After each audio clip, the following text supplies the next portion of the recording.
आप सबने India post का एक नारा तो सुना ही होगा। सुनने में बहुत अच्छा लगता है, बहुत खूबसूरत है। डाक सेवा जन सेवा, मतलब हमारी सेवा जनता की सेवा है, यही इसका मतलब हुआ ना। लेकिन सच कहूं तो आज जमीन पर जो हो रहा है उसे मैं टारगेट सेवा कहता हूं। और ये बात मैं इतने यकीन से इसलिए कह पा रहा हूं क्योंकि मैं खुद एक ब्रांच पोस्ट मास्टर हूं। आज मैं आपको वो सच्चाई बताने वाला हूं जो आपको किसी मीडिया में नहीं दिखेगी और ना ही हमारा डिपार्टमेंट इसे कभी मानेगा। तो चलिए शुरू से समझते हैं, देखते हैं कि ये टारगेट्स का दबाव आखिर है क्या और ये कैसे बढ़ता जा रहा है।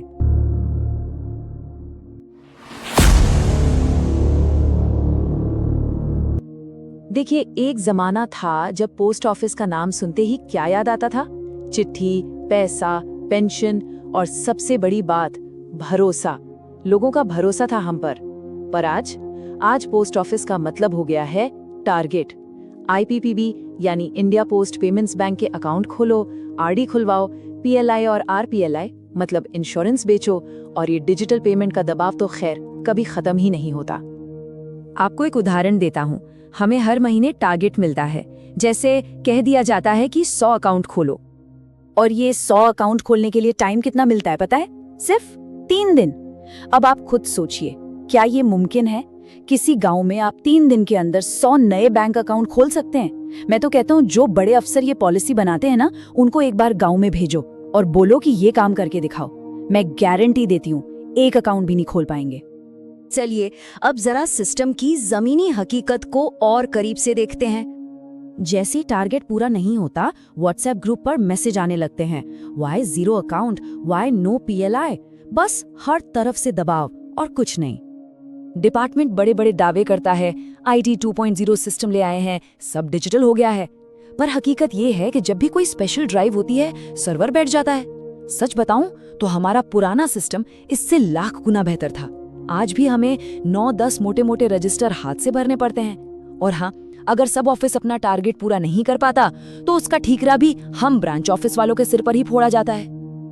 अब मैं उस बात पर आता हूँ जो सबसे ज्यादा तकलीफ देती है, सबसे दर्दनाक सच्चाई, हमारे पेंशनर्स और वो मानवीय संकट जो हम कर्मचारी रोज झेलते हैं। आप बस एक बार सोचकर देखें, एक बूढ़ा गरीब आदमी अपनी पेंशन के चंद रुपये लेने पोस्ट ऑफिस आता है और हमारे ऊपर से दबाव होता है कि हम उसे इंश्योरेंस पॉलिसी बेचें। क्या कहेंगे आप इसे? ये जनसेवा तो बिल्कुल नहीं है। पोस्ट ऑफिस अब कोई सेवा केंद्र नहीं रहा, ये तो एक कॉर्पोरेट सेल्स ऑफिस बनता जा रहा है। उस बेचारे को पेंशन कितनी मिलती है? महीने के सिर्फ 1000 रुपए। और हमसे कहा जाता है कि उस आदमी को 2 लाख रुपए की इंश्योरेंस पॉलिसी बेचो। क्या ये इंसानियत है? आप ही बताइए। अब आप सोच रहे होंगे कि इस टारगेट के खेल से डिपार्टमेंट को बड़ा फायदा हो रहा होगा। चलिए कुछ आंकड़े देखते हैं जो इस पूरी पॉलिसी की पोल खोलकर रख देंगे। ये देखिए, 2014 में पोस्ट ऑफिस का घाटा था करीब 5300 करोड़। अब 2025 तक आते आते हमारे खर्चे तो बेतहाशा बढ़ गए, लेकिन कमाई वहीं की वहीं खड़ी है। नतीजा क्या हुआ? घाटा बढ़कर 4 गुने से भी ज्यादा हो गया। पर दिखावा अब भी वही है कि हम तरक्की कर रहे हैं। इस दबाव का नतीजा क्या होता है, ये भी सुन लीजिए। कर्मचारियों पर इतना प्रेशर होता है कि सारी डिलीवरी उसी दिन पूरी दिखाओ, तो मजबूरन सिस्टम में फेक डिलीवरी एंट्री करनी पड़ती है। कई बार तो सैलरी कटने के डर से कर्मचारी बिना ग्राहक को बताए ही उनका अकाउंट खोल देते हैं। अब इसमें गलती किसकी है? ना तो उस कर्मचारी की, ना ही उस ग्राहक की। सारी गलती इस पॉलिसी की है।